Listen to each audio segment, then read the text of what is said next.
I stood shivering on Mrs. Chen's doorstep at 2 in the morning, barefoot in nothing but my thin cotton nightgown, watching my childhood home through tears as every light inside blazed with rage. My mother's voice still echoed in my ears, "You're nothing, Charlotte. You've always been nothing." The door that had just slammed behind me might as well have been the final chapter of 32 years spent trying to earn love from people who'd already decided I wasn't worth it. But Mrs. Chen had seen everything from her window across the street, and what she knew would change absolutely everything.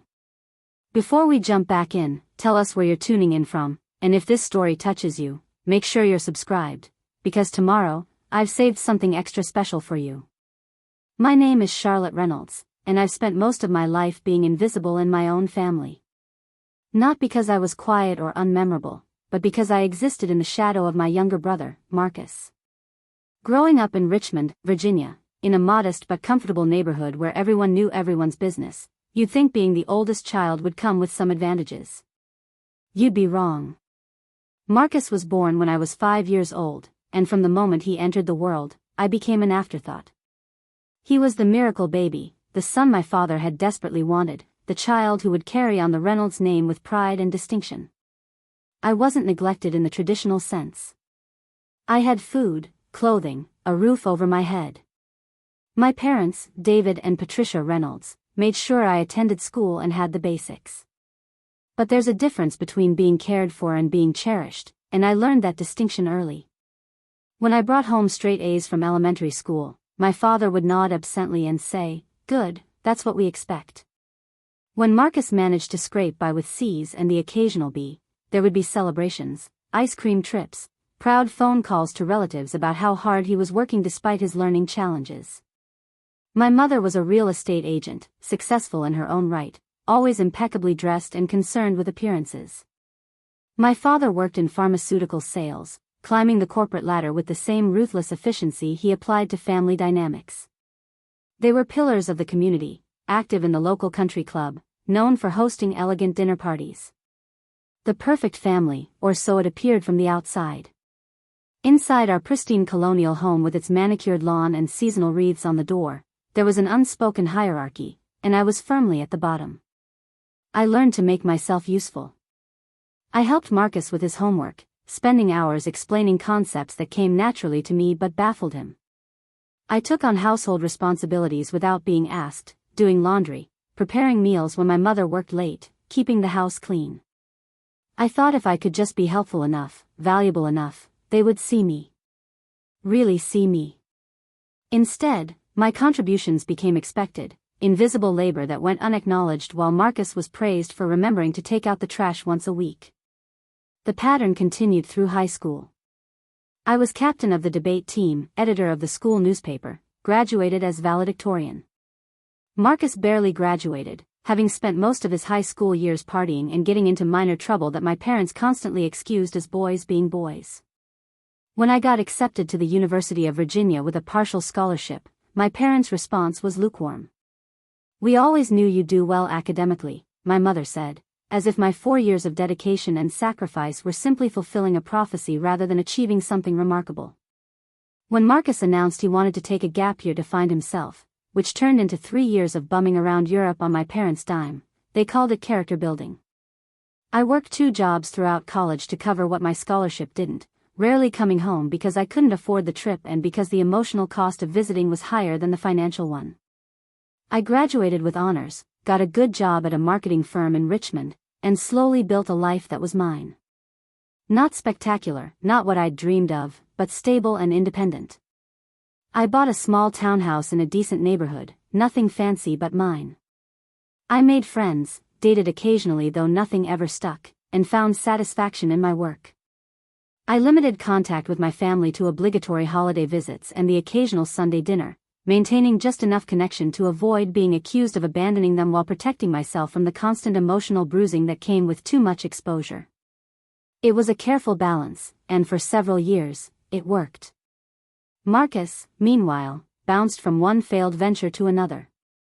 He tried starting a clothing line that went nowhere, invested in a restaurant that closed within 6 months, and briefly worked for our father's company before getting fired for repeatedly showing up late and hungover. Through it all, my parents supported him financially and emotionally, always finding excuses for his failures.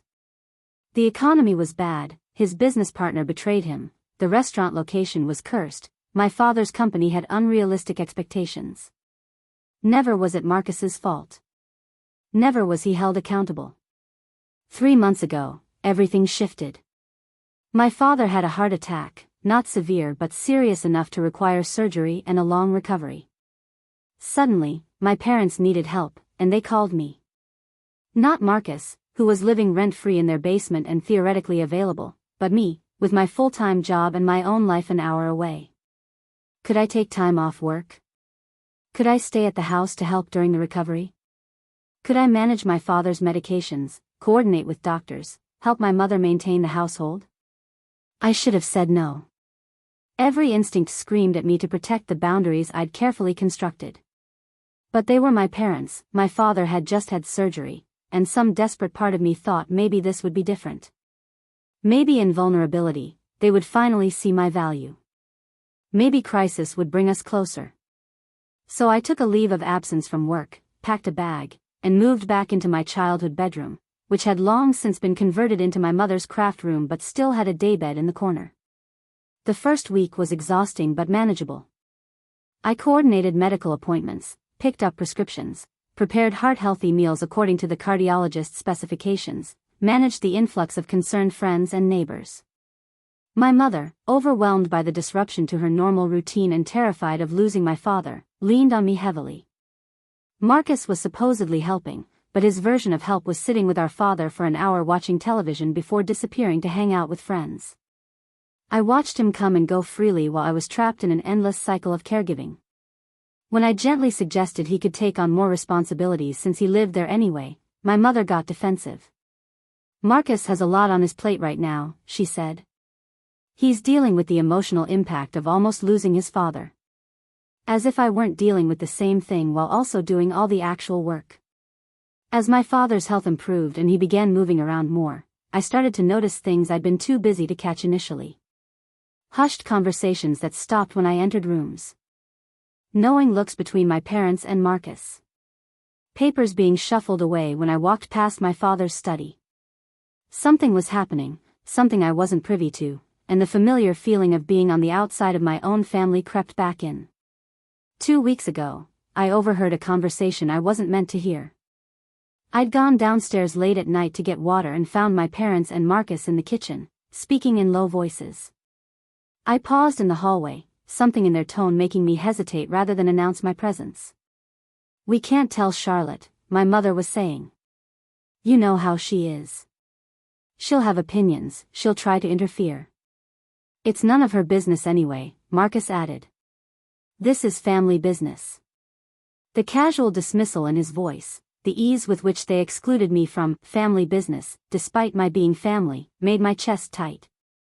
I crept back upstairs without getting my water, lay in the narrow daybed, and stared at the ceiling trying to convince myself I'd misheard or misunderstood.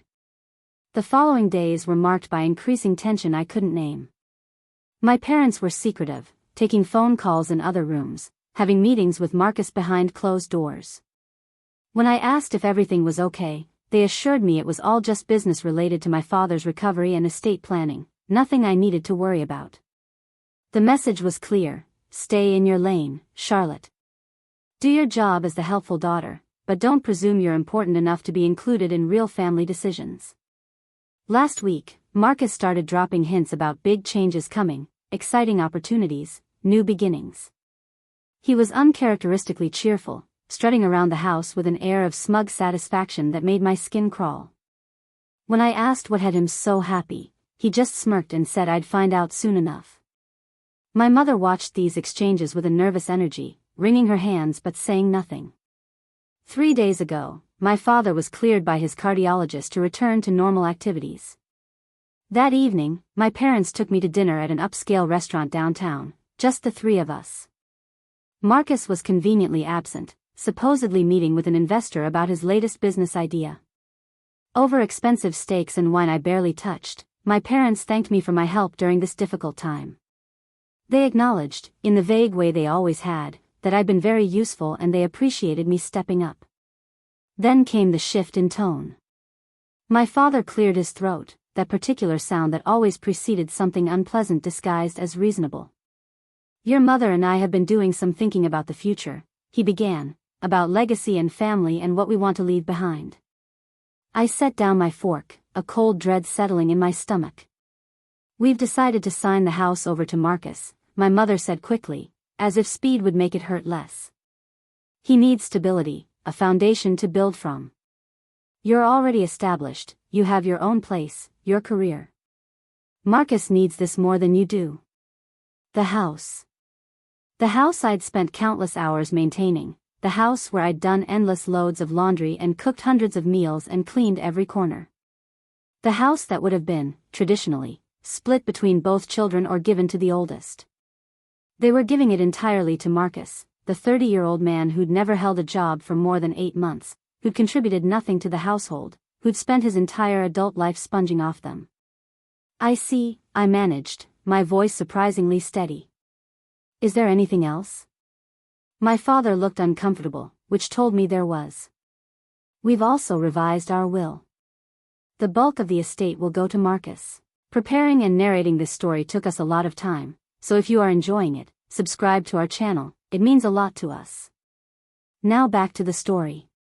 You'll receive a small sum, enough for a nice vacation or to pay down your mortgage, but Marcus will be the primary beneficiary.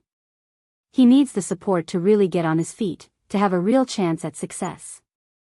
32 years of being second place, and still I'd harbored some foolish hope that when it really mattered, they'd see me as equal to my brother. That hope died right there over cooling steak and untouched wine. They were giving everything to Marcus, everything, and justifying it with the same excuses they'd used my entire life. He needs it more. He needs the support.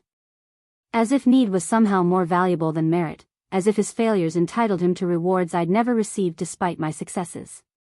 After everything I've done, I said quietly, after taking leave from my job, spending 3 months caring for Dad, managing everything while Marcus did nothing, you're giving him everything? It's not like that, Charlotte, my mother said, reaching for my hand across the table. I pulled away. We know you're capable. You'll be fine no matter what. Marcus needs this foundation. Surely you can understand that. What I understand, I said, standing up, my napkin falling to the floor, is that I've spent my entire life being punished for being competent while Marcus has been rewarded for being useless. What I understand is that you're still doing it, even now. Don't be dramatic, my father said sharply. This is a practical decision based on practical needs. You've always been so emotional about Marcus, so competitive. Can't you just be happy for your brother? Happy. They wanted me to be happy that they were cutting me out, disinheriting me in favor of the golden child who'd never earned anything in his life. I walked out of that restaurant without another word, drove back to the house, and spent the night in that cramped daybed staring at the ceiling, trying to process the latest in a lifetime of rejections. The next morning, I began packing my things, planning to return to my townhouse and my life, to put distance between myself and this fresh wound. My mother found me folding clothes into my suitcase. You're leaving? She asked, as if she had any right to be surprised. My job expects me back, I said, not looking at her. Dad's recovered. There's no reason for me to stay. Charlotte, don't be like this. You're taking this the wrong way.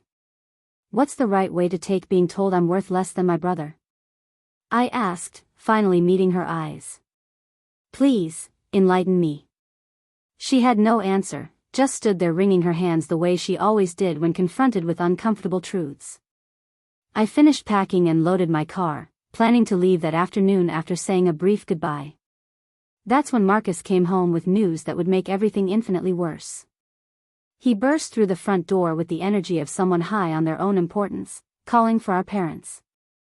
They gathered in the living room, and I paused on the stairs, my hand on the banister, some instinct telling me to wait. I got it, Marcus announced, waving some kind of document. The investors came through. We're moving forward with the development deal. Development deal. My stomach dropped. Our neighborhood had been approached multiple times over the years by developers wanting to buy up properties to build luxury condominiums. The community had always resisted, wanting to preserve the character of the area, the history, the actual neighborhood feel. Our street in particular, with its older homes and established trees, was considered the heart of the community. What development deal? I asked from the stairs. 3 faces turned toward me with varying expressions of guilt and defiance. Marcus has an opportunity to partner with Hartman Development, my father said. They're planning a luxury condo project, and they need properties in this area.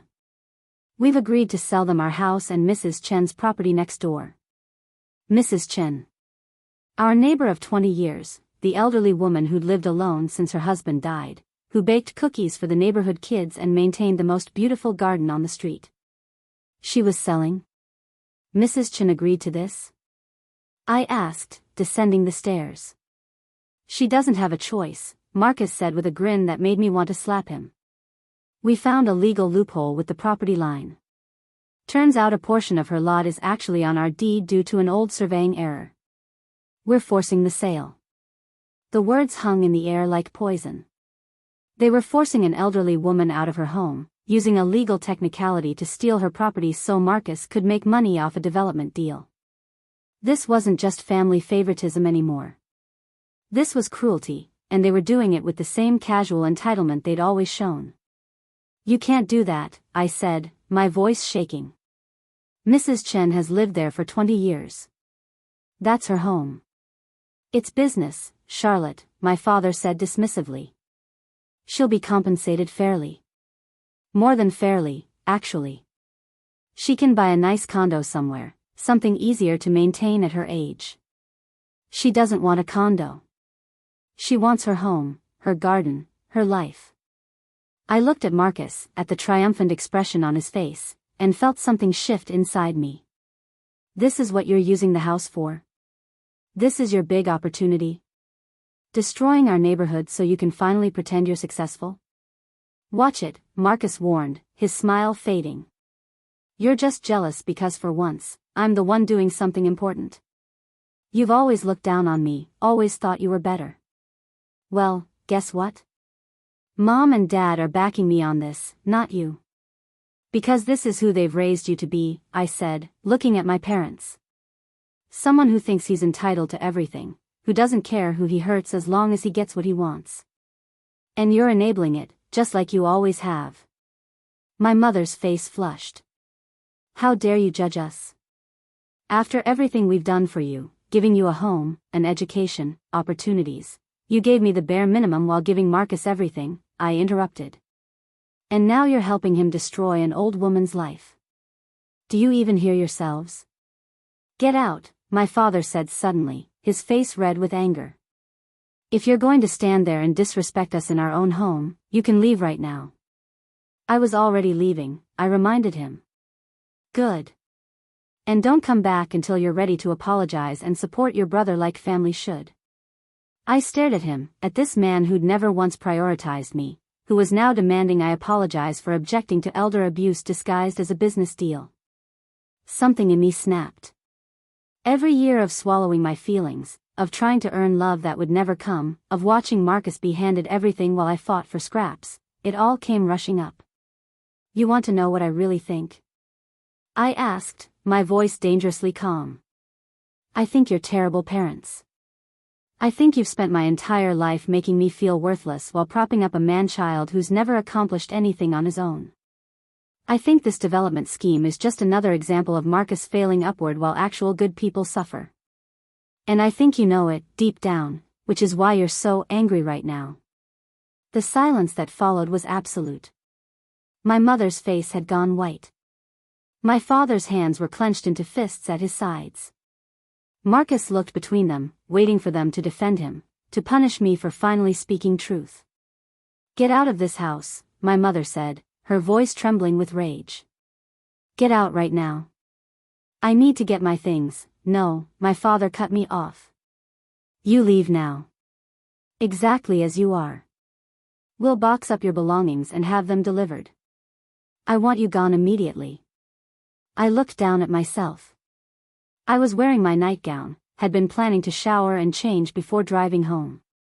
It was 2 in the morning because we'd been up arguing for hours, the conversation escalating from the restaurant dinner into a full family confrontation. "You're not serious," I said. "It's the middle of the night. I'm not even dressed." "You should have thought of that before you showed such disrespect," my mother said. "We gave you a home, we took you in when you needed help, and this is how you repay us? Insulting us, insulting your brother, trying to sabotage his success?" "I'm not trying to sabotage anything. I'm trying to stop you from hurting someone who's done nothing wrong. Mrs. Chen's property situation has nothing to do with you," my father said. "This is business, and you're not part of it. Now get out before I call the police and have you removed for trespassing." The threat was absurd but real. I could see in his eyes he meant it. They would actually call the police on their own daughter rather than face the truth of what they were doing. Marcus stood behind them, arms crossed, that smug expression back on his face. He was enjoying this, watching me finally get what he probably thought I deserved. I walked to the door in my bare feet, my thin cotton nightgown offering no protection against the February cold. I had no phone, it was charging upstairs. No wallet, no keys to my own townhouse, nothing but the clothes on my back and the devastating realization that my family had never loved me and never would. "You're nothing, Charlotte," my mother called after me as I reached for the doorknob. "You've always been nothing but problems and judgment. We should have known you'd turn on us eventually." The words hit like physical blows, but I didn't turn around. I opened the door and stepped out into the freezing night, hearing the lock click behind me immediately. The porch light went off, plunging me into darkness. Through the windows, I could see them gathering in the living room, probably already dismissing me, already rewriting this story to make themselves the victims of my inexplicable cruelty. I stood on the front walk shivering, my breath creating clouds in the frigid air. The street was silent, every house dark except one. Across the street, a light turned on in Mrs. Chen's living room window. I saw her silhouette, a small figure moving toward the window, looking out at the commotion. She'd witnessed the whole thing, probably heard the shouting through the walls and windows. I had nowhere to go. My car was in my parents' driveway, but the keys were upstairs in my purse. I couldn't call anyone without my phone. I had no shoes, no coat, nothing to protect me from the cold that was already making my teeth chatter. My townhouse was an hour away, and even if I could get there, I had no way to get inside without keys. Mrs. Chen's front door opened, warm light spilling onto her porch. She stood there in her robe, a tiny woman barely 5 feet tall, looking at me with an expression of deep concern. "Charlotte," she called softly. "Dear, come here. Come inside." I crossed the street on numb feet, barely feeling the cold pavement. As I climbed her porch steps, she wrapped a blanket around my shoulders and ushered me inside, locking the door behind us. Her home smelled like jasmine tea and the ginger cookies she was famous for baking. The warmth hit me like a wave, and suddenly I was shaking uncontrollably, not just from cold but from shock and grief and rage. "Sit, sit," she said, guiding me to her couch and wrapping another blanket around me. She disappeared into her kitchen and returned with hot tea, pressing the cup into my hands. "Drink this. Warm up." I sipped the tea, feeling returning to my frozen fingers. Mrs. Chen sat beside me, not speaking, just offering her presence. Finally, when I could form words again, I said, "I'm sorry you had to see that." "I'm sorry it happened," she replied. "But I'm not sorry I saw. Sometimes witnesses are important." "They threw me out," I said, still not quite believing it. "My own parents threw me out in my nightgown because I objected to them forcing you out of your home." Mrs. Chen's expression darkened. "So it's true.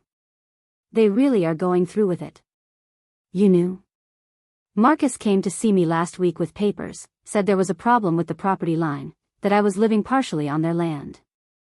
He offered to buy my house, said I should take the deal before they took legal action." She shook her head. "I've lived here 20 years. My husband and I bought this house when we first married. He died here, in the bedroom upstairs. This is where I scattered his ashes in the garden. And now they want to take it for condominiums." "The survey error," I said. Is it real? I don't know. I called my lawyer, but these things take time to research. Marcus said I had 2 weeks to decide. She looked at me with sad, knowing eyes.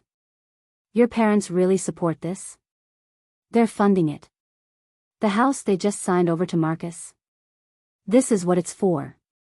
He's partnering with developers, and apparently destroying our neighborhood is his path to finally being successful. The bitterness in my voice was sharp enough to cut. And you objected, so they threw you out. I've spent 3 months taking care of my father after his heart surgery, managing everything while Marcus did nothing, and the moment I questioned their golden child, I'm literally thrown into the street. I laughed, but it came out more like a sob. I don't even have my phone or my keys. Everything I own is in that house, and they won't let me back in. Mrs. Chen patted my hand. You'll stay here tonight. Tomorrow we'll figure out the rest. I can't impose, Charlotte, you're in a nightgown in February. This isn't imposing, it's basic human decency, something your parents seem to have forgotten. She stood, moving with the careful precision of someone whose bones ached. I'll make up the guest room. You rest. We'll talk more in the morning. She showed me to a small but comfortable bedroom that smelled of lavender and old books. The bed was soft, the blankets heavy and warm. I should have been exhausted, but I lay there staring at the ceiling, my mind replaying the evening on an endless loop. The restaurant, the will, the development deal, the fight, my mother's face twisted with rage as she called me nothing. Nothing. The word echoed in my head. After everything I'd done, everything I'd sacrificed, I was nothing to them. Less than nothing, actually, because at least nothing wouldn't have objected to their schemes. I must have eventually slept because I woke to sunlight streaming through unfamiliar curtains and the smell of coffee. I found Mrs. Chen in her kitchen, making breakfast with the efficient movements of someone who'd cooked for one for many years. Good morning, she said, smiling gently. How do you feel? Like I'd been hit by a truck, I admitted, sitting at her small kitchen table.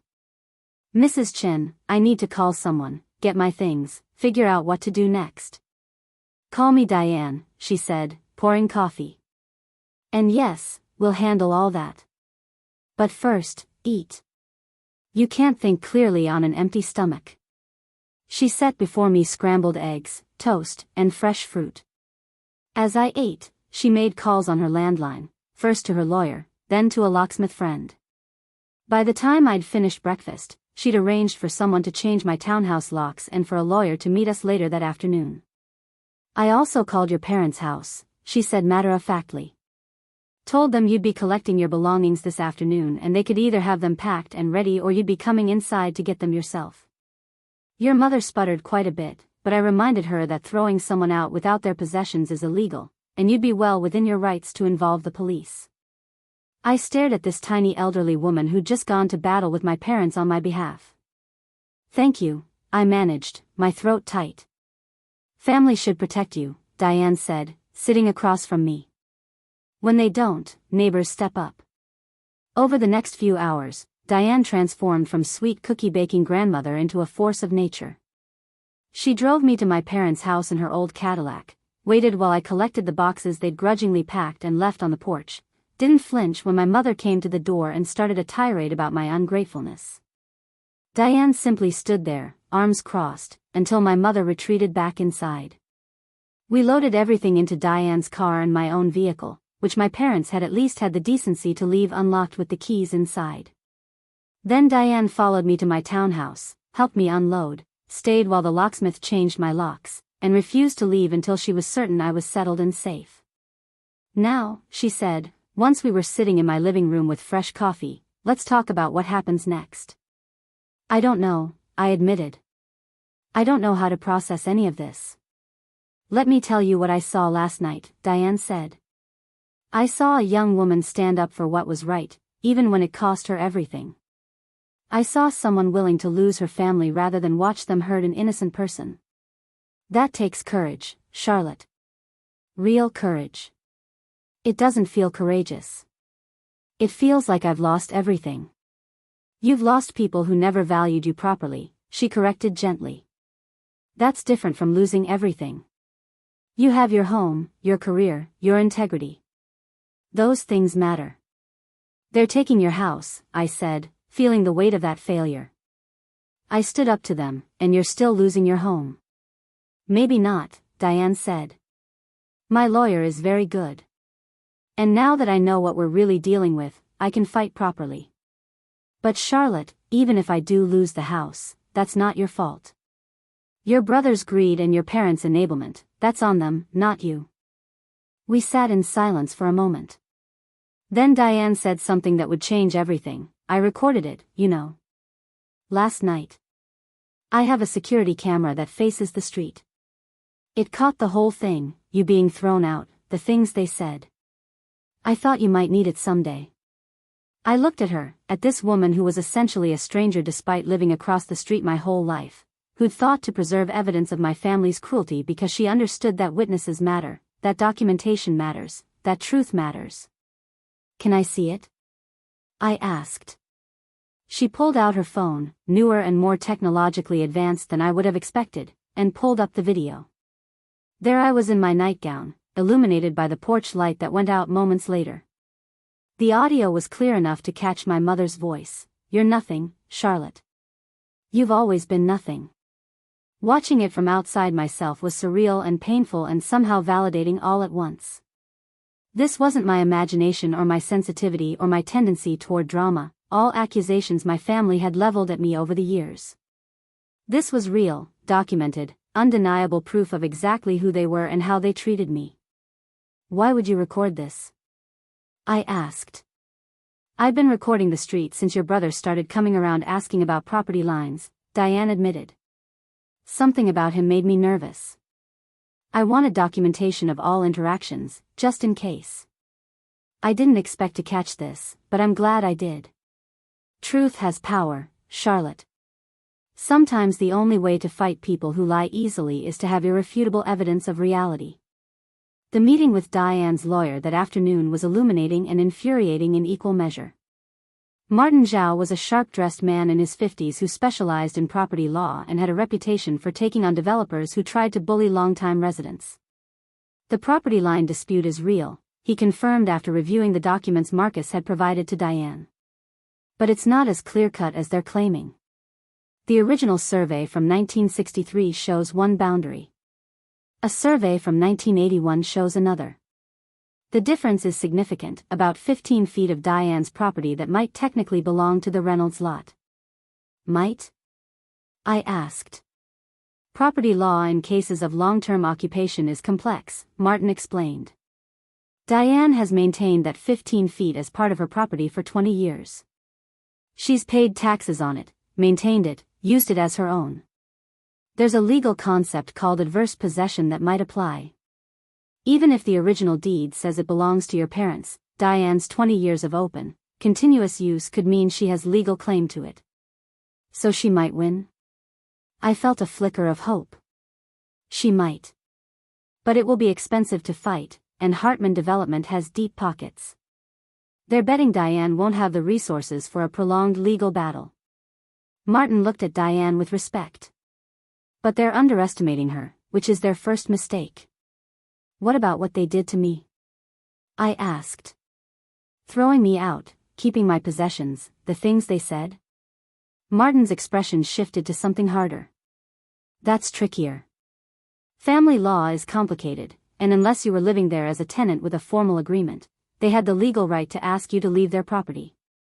The manner in which they did so was cruel, but not technically illegal unless we can prove it endangered you. It was February. I was barefoot in a nightgown. Which is unconscionable but hard to prosecute, Martin said. However, the video Diane has could be useful in other ways. Public opinion matters, especially in a neighborhood dispute. If this goes to community board hearings, which it likely will given the development proposal, character matters. A video of respected community members throwing their daughter into the street might influence how the board views their judgment and intentions. Over the following days, I tried to return to normal life. I went back to work, grateful for the distraction of marketing campaigns and client meetings. My colleagues knew I'd taken leave for a family emergency, but I didn't elaborate on what had happened since.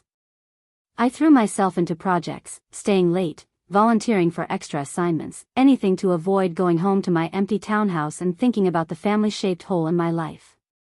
But Richmond's professional community is smaller than it seems, and word travels.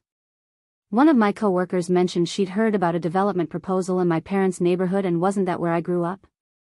Another asked if I knew anything about the Reynolds property being sold. She had family on that street who were upset about potential construction. I deflected as best I could, but the story was spreading, taking on a life of its own. Diane called me regularly with updates. The neighborhood association had gotten wind of the development plan and was organizing opposition. A petition was circulating. People were angry, not just about the potential construction but about the tactics being used to force Diane's sale. Martin was filing motions, gathering evidence, building a case. My parents and Marcus had gone silent, not responding to my few attempts at contact, apparently content to pretend I no longer existed. 2 weeks after being thrown out, I received a call from a number I didn't recognize. Against my better judgment, I answered. "Charlotte, it's Dad." The sound of his voice made my stomach clench. "What do you want?" "We need to talk. This situation has gotten out of hand." "You mean your plan to steal an elderly woman's home has met resistance?" "It's not stealing, it's a legitimate business transaction." "But that's not why I'm calling." He sighed, sounding tired. "Your mother and I think maybe we overreacted the other night. We'd like you to come to dinner, discuss things civilly." The olive branch was so transparent I almost laughed. "You threw me out in my nightgown and told me I was nothing. What exactly is there to discuss civilly?" "Charlotte, please. We're family. Families fight, but they work things out. Families don't throw each other into the street. Families don't choose business deals over their children. Families don't spend 32 years making one child feel worthless." "You're being dramatic," he said, frustration creeping into his voice. "We've always treated you well. You had everything you needed. I needed parents who loved me as much as they loved Marcus. I needed to matter to you.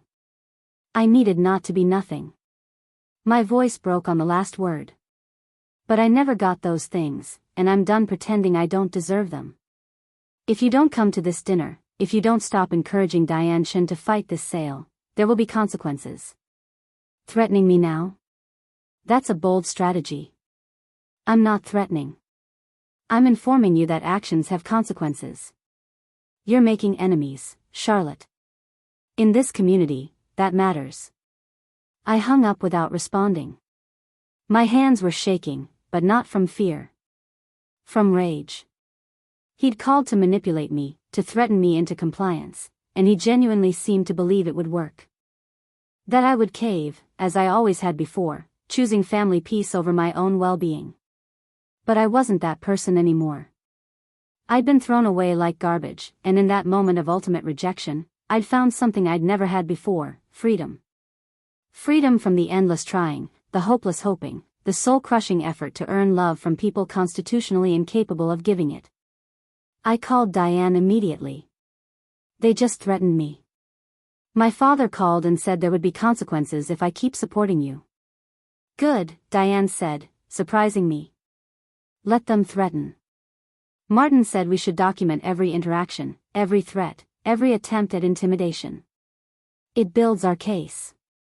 "What case?" I thought this was about property lines. It was. Now it's bigger. The neighborhood association wants to block the development entirely. They're arguing it violates zoning regulations and community character standards. Martin thinks we have a strong case, especially if we can prove the developers and your family used threats and intimidation tactics. "This is going to get ugly," I said. "It already is ugly, Charlotte. Now we're just making sure everyone can see it clearly." The community board hearing was scheduled for a Thursday evening in March. The high school auditorium was packed, every seat filled with neighbors who'd lived on our street for decades, young families who'd recently bought homes there, elderly residents who remembered when the neighborhood was first built. The air hummed with tension and anticipation. I sat in the third row beside Diane, Martin on her other side with his briefcase full of documents and evidence. Across the aisle, my parents sat with Marcus and 3 men in expensive suits who I assumed were from Hartman Development. My mother kept glancing over at me, her expression unreadable. My father stared straight ahead, jaw tight. Marcus looked nervous for the first time since this whole situation began. The board chair, a no-nonsense woman named Patricia Odom, called the meeting to order and outlined the proposal. Hartman Development wanted to purchase 2 adjacent properties, demolish the existing homes, and build a 12-unit luxury condominium complex. Standard procedure required community input and board approval for projects that would significantly alter neighborhood character. The developers went first, presenting glossy renderings of a modern building with clean lines and upscale finishes. They talked about increased property values, tax revenue, bringing young professionals to the area. They made it sound inevitable and beneficial, progress that only fools would resist. Then Martin stood up. He presented the property dispute, the questionable survey, the attempt to force Diane's sale using legally dubious claims. He showed the timeline of events, how quickly everything had moved, how the Reynolds family stood to profit significantly from the deal. He presented petition signatures from 80% of neighborhood residents opposing the development. And then he played the video. On a large screen at the front of the auditorium, everyone watched me being thrown out of my parents' house in my nightgown at 2 a.m. The audio was crystal clear. "You're nothing, Charlotte. You've always been nothing." The room went completely silent. I felt every eye turn toward me, then toward my parents. My mother's face had gone white. My father looked like he wanted to disappear. Marcus slumped in his seat. "This is the character of the people asking you to approve their development," Martin said quietly. "People who throw their daughter into the street for objecting to their treatment of an elderly neighbor. People who use legal technicalities to force out a 20-year resident. People who value profit over community, over family, over basic human decency." Patricia Odom looked at my parents with barely concealed disgust. "Mr. Reynolds, would you like to respond?" My father stood slowly. "That video is taken out of context. It was a private family matter that has nothing to do with this development proposal." "It has everything to do with it." Diane stood up, her small frame somehow commanding the entire room's attention. "It shows who you are. It shows what you're willing to do to people who get in your way.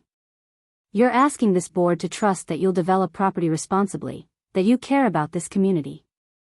But you threw your own daughter away like trash for defending me. What will you do to the rest of us if we oppose you?" The audience erupted in applause. Patricia had to gavel them back to silence. The hearing continued for 2 more hours. Neighbor after neighbor stood to speak against the development, sharing memories of the street, concerns about traffic and construction, fears about losing the neighborhood's character. Not one person spoke in favor except the developers themselves. When it came time for the board to vote, it wasn't even close. 7-0 against approving the development. The project was dead. Marcus stood up, face red with fury. "This is bullshit. You're all just afraid of change, of progress. We had a legitimate business opportunity, which you pursued through illegitimate means," Patricia interrupted coldly. "This board will not reward attempts to bully longtime residents or circumvent proper procedures. The development is denied.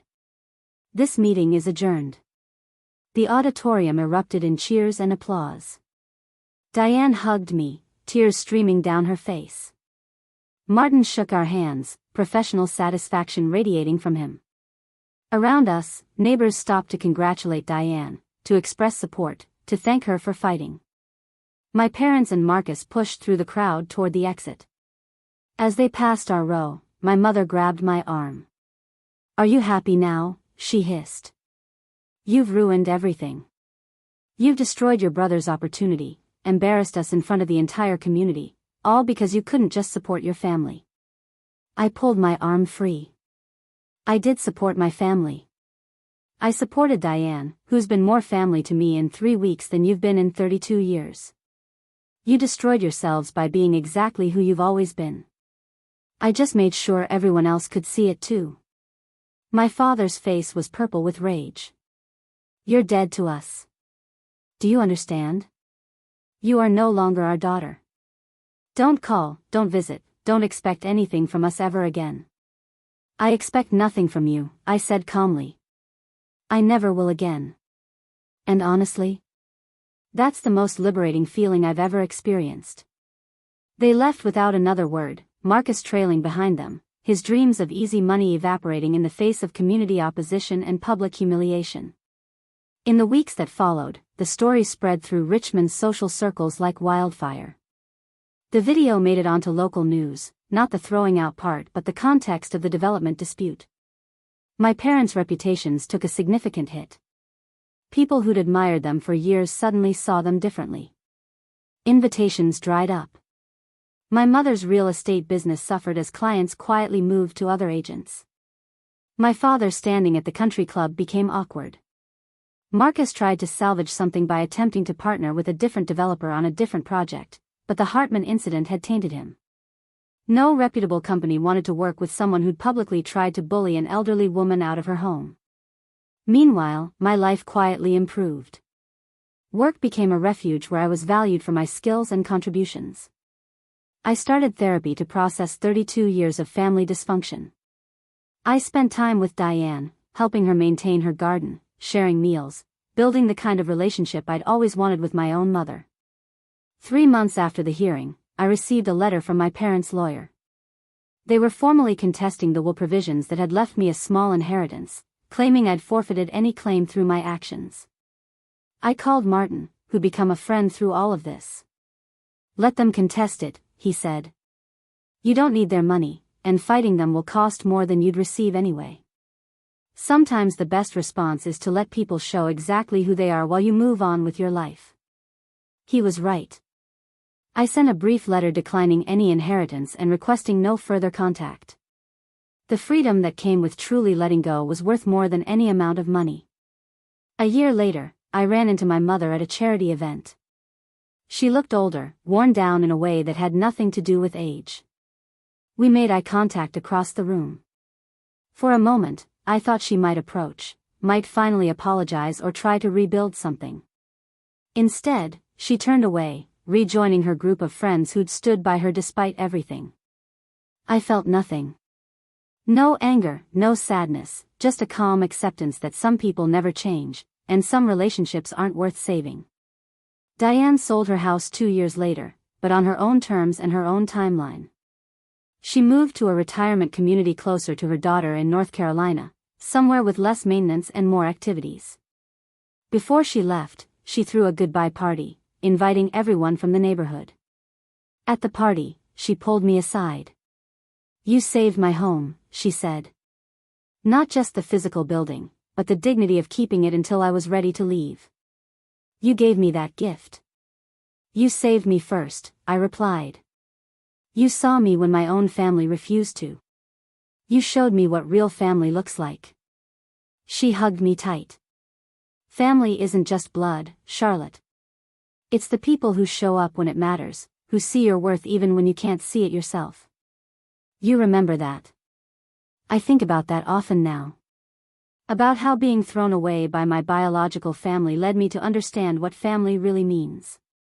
It's not about obligation or genetics or shared history.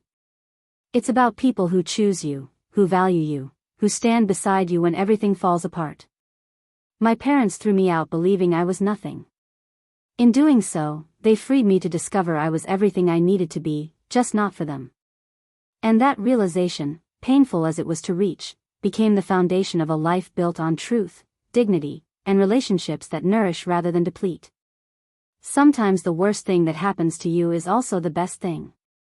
Sometimes being discarded is actually being liberated. And sometimes the neighbor who sees everything from across the street is the witness you need to finally see yourself clearly. The community board hearing was scheduled for a Thursday evening in March. The high school auditorium was packed, every seat filled with neighbors who'd lived on our street for decades, young families who'd recently bought homes there, elderly residents who remembered when the neighborhood was first built. The air hummed with tension and anticipation. I sat in the third row beside Diane, Martin on her other side with his briefcase full of documents and evidence. Across the aisle, my parents sat with Marcus and 3 men in expensive suits who I assumed were from Hartman Development. My mother kept glancing over at me, her expression unreadable. My father stared straight ahead, jaw tight. Marcus looked nervous for the first time since this whole situation began. The board chair, a no-nonsense woman named Patricia Odom, called the meeting to order and outlined the proposal. Hartman Development wanted to purchase 2 adjacent properties, demolish the existing homes, and build a 12-unit luxury condominium complex.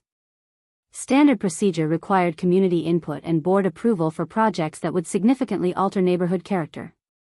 The developers went first, presenting glossy renderings of a modern building with clean lines and upscale finishes.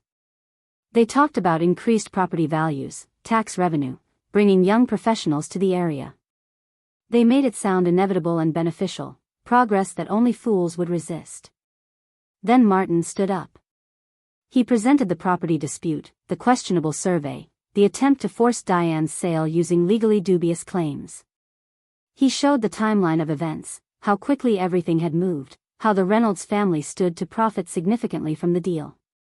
He presented petition signatures from 80% of neighborhood residents opposing the development. And then he played the video.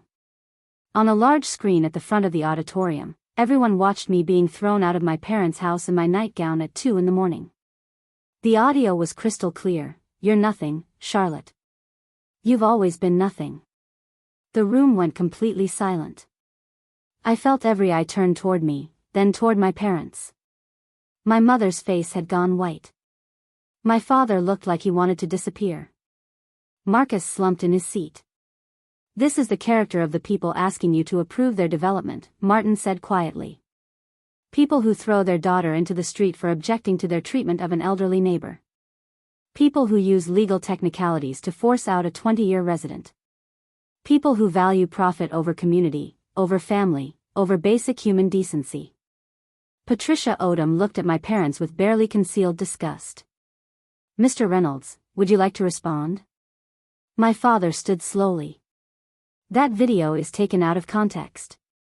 It was a private family matter that has nothing to do with this development proposal." "It has everything to do with it." Diane stood up, her small frame somehow commanding the entire room's attention. "It shows who you are. It shows what you're willing to do to people who get in your way. You're asking this board to trust that you'll develop property responsibly, that you care about this community. But you threw your own daughter away like trash for defending me. What will you do to the rest of us if we oppose you?" The audience erupted in applause. Patricia had to gavel them back to silence. The hearing continued for 2 more hours. Neighbor after neighbor stood to speak against the development, sharing memories of the street, concerns about traffic and construction, fears about losing the neighborhood's character. Not one person spoke in favor except the developers themselves. When it came time for the board to vote, it wasn't even close. 7-0 against approving the development. The project was dead. Marcus stood up, face red with fury. "This is bullshit.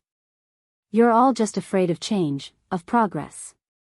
We had a legitimate business opportunity, which you pursued through illegitimate means," Patricia interrupted coldly. "This board will not reward attempts to bully longtime residents or circumvent proper procedures. The development is denied. This meeting is adjourned." The auditorium erupted in cheers and applause. Diane hugged me, tears streaming down her face. Martin shook our hands, professional satisfaction radiating from him. Around us, neighbors stopped to congratulate Diane, to express support, to thank her for fighting. My parents and Marcus pushed through the crowd toward the exit. As they passed our row, my mother grabbed my arm. "Are you happy now?" she hissed. "You've ruined everything. You've destroyed your brother's opportunity, embarrassed us in front of the entire community, all because you couldn't just support your family." I pulled my arm free. I did support my family. I supported Diane, who's been more family to me in 3 weeks than you've been in 32 years. You destroyed yourselves by being exactly who you've always been. I just made sure everyone else could see it too. My father's face was purple with rage. "You're dead to us. Do you understand? You are no longer our daughter. Don't call, don't visit, don't expect anything from us ever again. I expect nothing from you, I said calmly.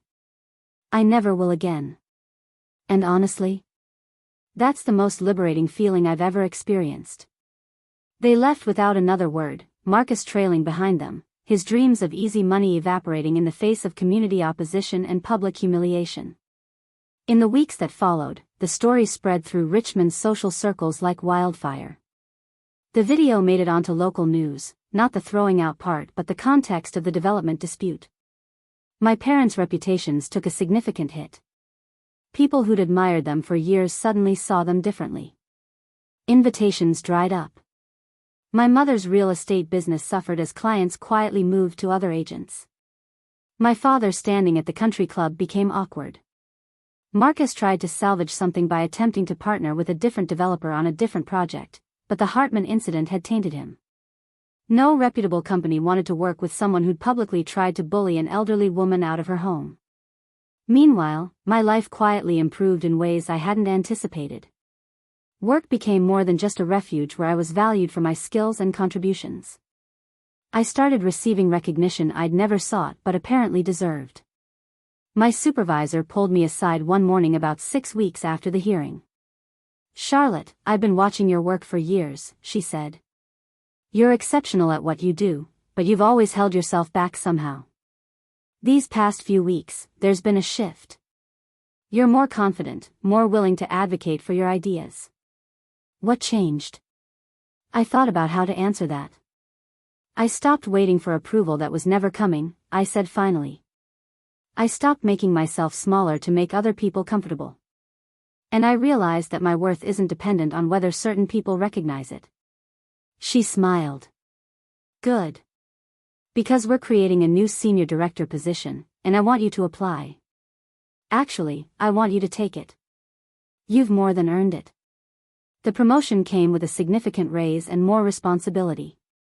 For the first time in my career, I allowed myself to fully step into my capabilities without apologizing for them or downplaying my achievements. It was terrifying and exhilarating in equal measure.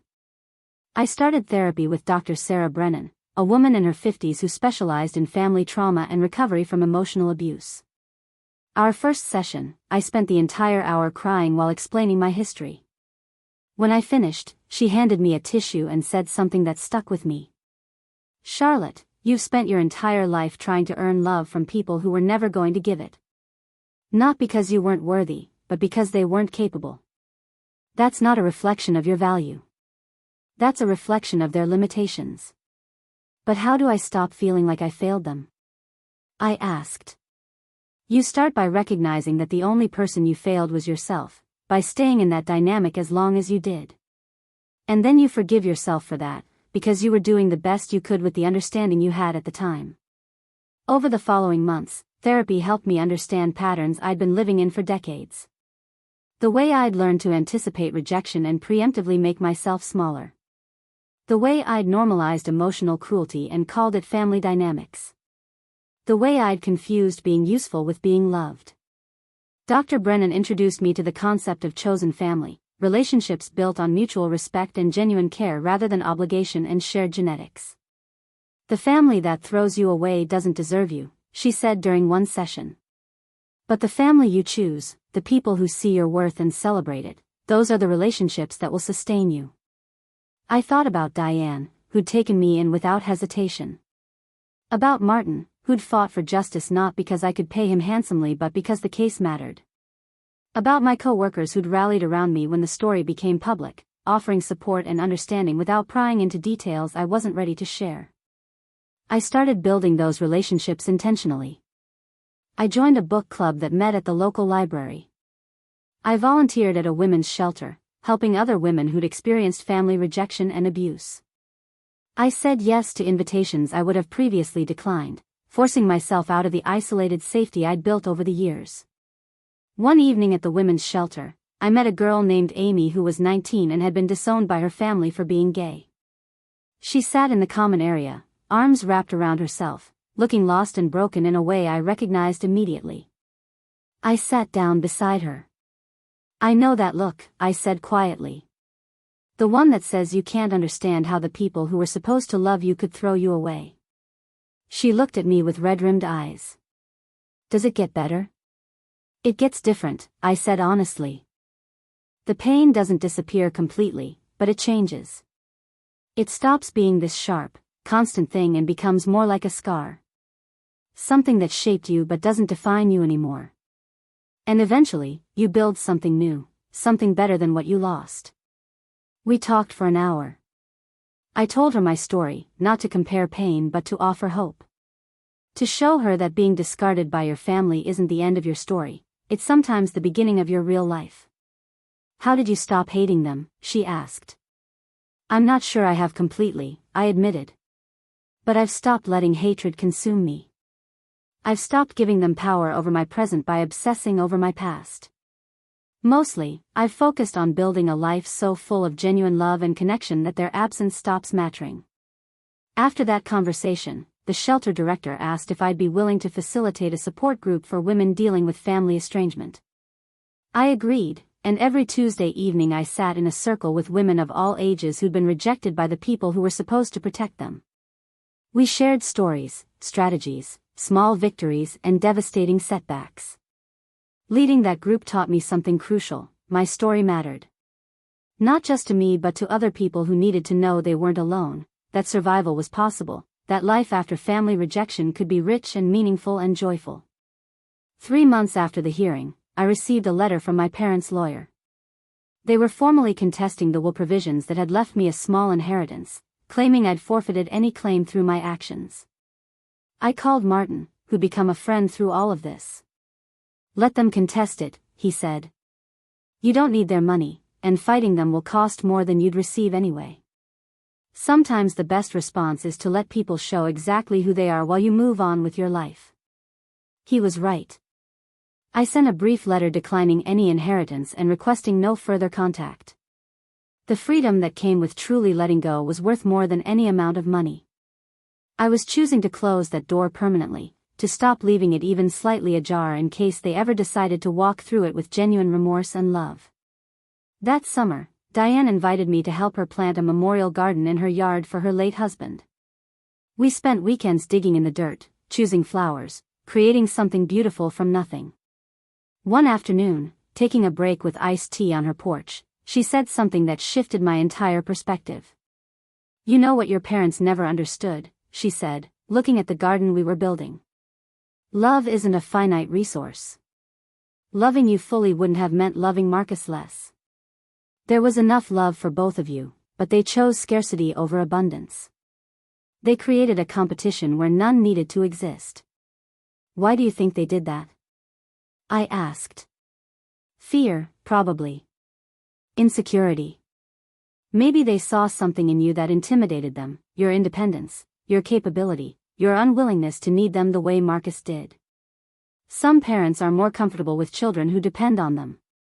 Children who succeed without excessive help challenge their narrative of indispensability. That insight unlocked something in me. I'd spent so long thinking there was something wrong with me, something that made me unlovable. But maybe the truth was simpler and sadder. My parents were threatened by my strength and comforted by Marcus's weakness. They'd chosen to nurture dependency rather than celebrate independence.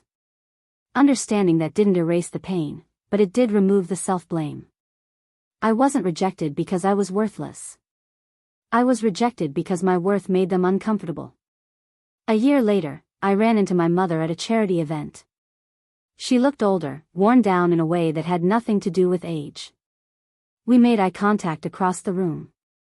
For a moment, I thought she might approach, might finally apologize or try to rebuild something. Instead, she turned away, rejoining her group of friends who'd stood by her despite everything. I felt nothing. No anger, no sadness, just a calm acceptance that some people never change, and some relationships aren't worth saving. But here's what I did feel: gratitude. Gratitude that I'd been forced to build a life independent of their approval. Gratitude for Diane and Martin and Dr. Brennan and the women in my support group and every person who'd shown me what real family looks like. Gratitude for the strength I'd discovered in myself when I had no choice but to stand alone. Diane sold her house 2 years later, but on her own terms and her own timeline.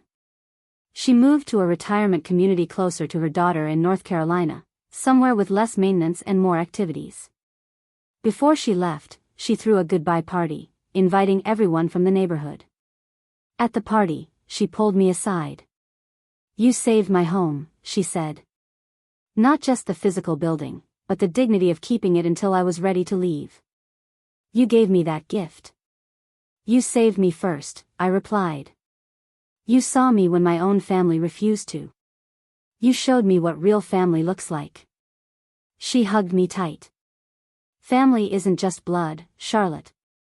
It's the people who show up when it matters, who see your worth even when you can't see it yourself. You remember that." I think about that often now. About how being thrown away by my biological family led me to understand what family really means. It's not about obligation or genetics or shared history.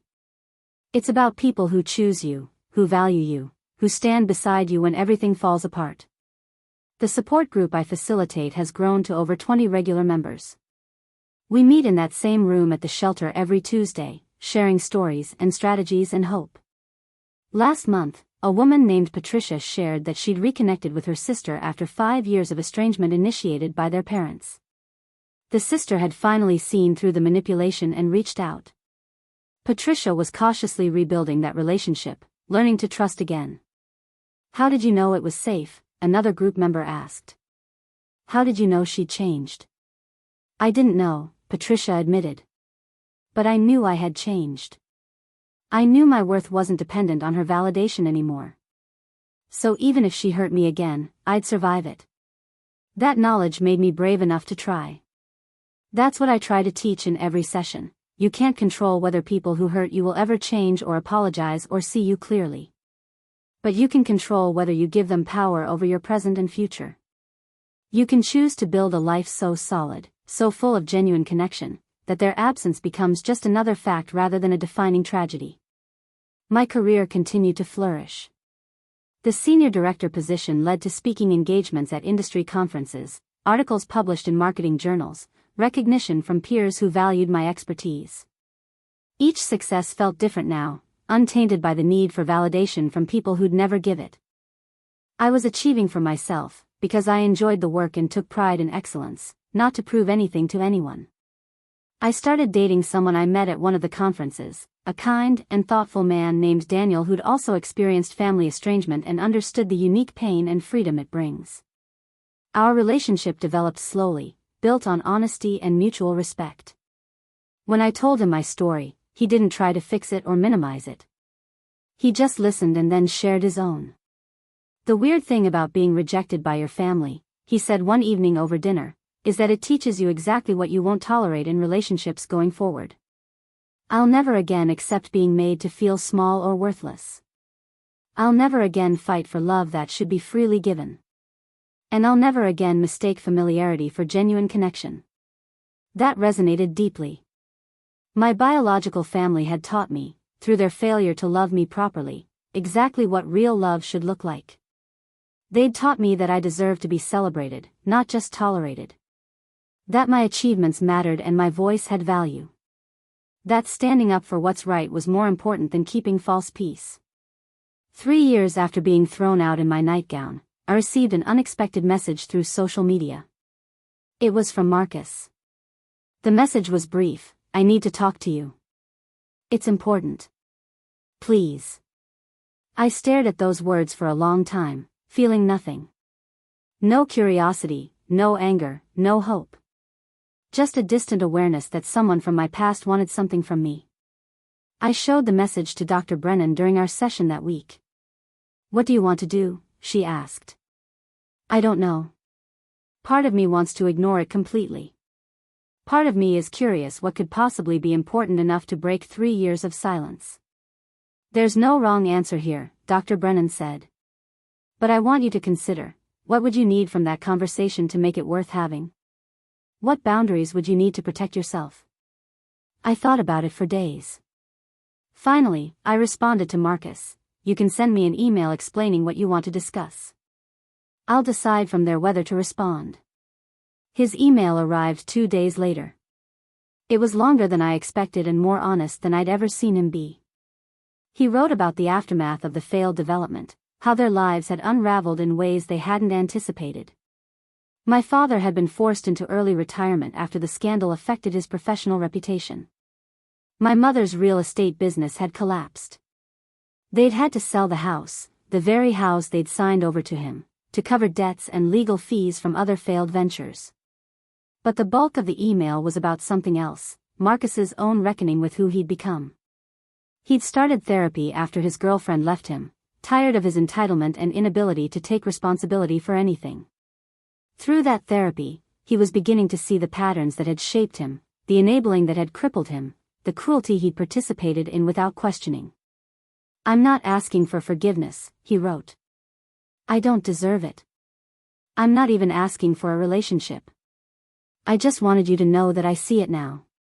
I see what they did to you, what I did to you. I see how we made you carry all the responsibility while taking all the credit. I see how we punished you for being strong and rewarded me for being weak. And I'm sorry. I'm genuinely, deeply sorry." I read the email 3 times. It was everything I'd wanted to hear for 32 years and also completely insufficient to heal the wounds inflicted over all that time. An apology, no matter how sincere, couldn't give me back my childhood or repair the years of damage. But it did offer something: closure. Not the closure of reconciliation or rebuilt relationships, but the closure of knowing I hadn't been crazy or oversensitive or wrong. Someone from inside that family system had finally seen the truth and acknowledged it. I wrote back, "I appreciate your honesty and your apology. I hope therapy helps you build a better life than the one you had before. But I'm not interested in rebuilding a relationship. I've made peace with your absence from my life, and I'd like to keep it that way. I wish you well, but at a distance." His response was simple: "I understand. Thank you for reading my email. That's more than I deserved." And that was it. No dramatic reconciliation, no family reunion, no fairy tale ending where everyone heals and comes together. Just a quiet acknowledgement of truth and a mutual decision to remain apart. It was enough. Looking back now, standing in my living room in the home I built with my own hard work, surrounded by photos of my chosen family and mementos from a life I created on my own terms, I can honestly say being thrown away was the best thing that ever happened to me. Not because the rejection didn't hurt, it did, and sometimes still does, but because it forced me to discover who I was without them. I learned that I'm stronger than I ever knew. That my worth isn't determined by whether someone else recognizes it. That love should feel like safety and celebration, not like constantly walking on eggshells hoping not to disappoint. That family is something you build, not just something you're born into. The women in my support group often ask me when the pain stops. I tell them the truth: it doesn't stop completely, but it transforms. It becomes fuel instead of weight. It becomes wisdom instead of wound. It becomes the foundation of a life built deliberately rather than one accepted by default. My parents threw me out believing I was nothing. In doing so, they freed me to discover I was everything I needed to be, just not for them. And that realization, painful as it was to reach, became the foundation of a life built on truth, dignity, and relationships that nourish rather than deplete. Sometimes the worst thing that happens to you is also the best thing. Sometimes being discarded is actually being liberated. And sometimes the neighbor who sees everything from across the street is the witness you need to finally see yourself clearly. Mrs. Chen didn't just offer me shelter that freezing February night. She offered me proof that I mattered, that what happened to me was wrong, that my worth existed independent of my family's ability to recognize it. That video she recorded became more than evidence in a property dispute. It became a mirror reflecting truth I'd been too close to see clearly. And in that reflection, I finally saw myself not as the problem child who couldn't earn love, but as a capable, valuable person who deserved better than what I'd been given. If you're reading this and you've been thrown away by your family, know this: their inability to love you properly says everything about them and nothing about you. You are not too much or not enough. You are exactly who you're supposed to be. And somewhere out there, your real family is waiting, the people who will choose you every single day, who will celebrate your strength instead of punishing it, who will offer you the unconditional love you've always deserved. Your life doesn't end when your biological family rejects you. Sometimes that's exactly when your real life begins. Up next, you've got 2 more standout stories right on your screen. If this one hit the mark, you won't want to pass these up. Just click and check them out.